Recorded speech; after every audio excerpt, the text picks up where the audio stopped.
Hi, I'm Mike Santora, Associate Editor for Fluid Power World Magazine, and I'm coming to you from the Fluid Power Tech Conference in Cleveland.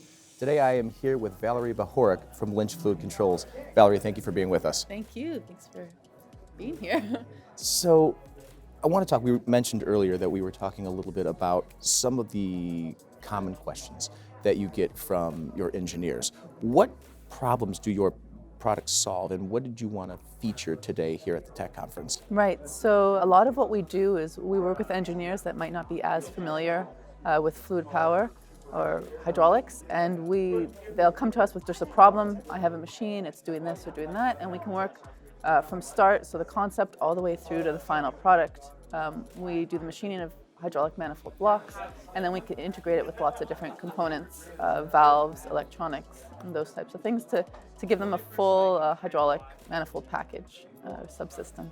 Is there any specific component or anything that's hot right now that people are trying to get their hands on? What's I guess driving business for Lynch right now?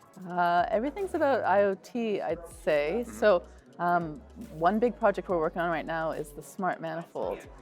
So that would include sensing valves and other items like that to let the customer know ahead of time, if something's going to go wrong down the line, right? It senses the pressure, it senses fluid temperatures and things like that. And then the customer can see, okay, I'm going to have to replace this valve or replace this part down the line. So IoT is a big thing right now, I think, in our industry.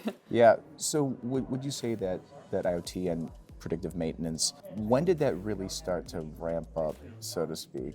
Is this within the last year or a few years back?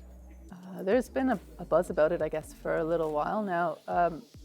For us, we've been focusing, and we put a team together to really focus and drive this product home in the last year. So you have a dedicated team specifically for IoT. Yes. Yeah. Very interesting. So what's next from the IoT division at Lynch? Anything you can talk about? Yeah, well, I'd say the new smart manifold, and we actually plan on releasing it at the upcoming IFBE show. And Valerie, can you tell us a little bit more about where people can learn more about Lynch Fluid Controls? Yes, absolutely. Visit us at lynch.ca to learn all about our product offerings and what Lynch could do to help you. And of course, you can always learn more about Fluid Power World on fluidpowerworldonline.com.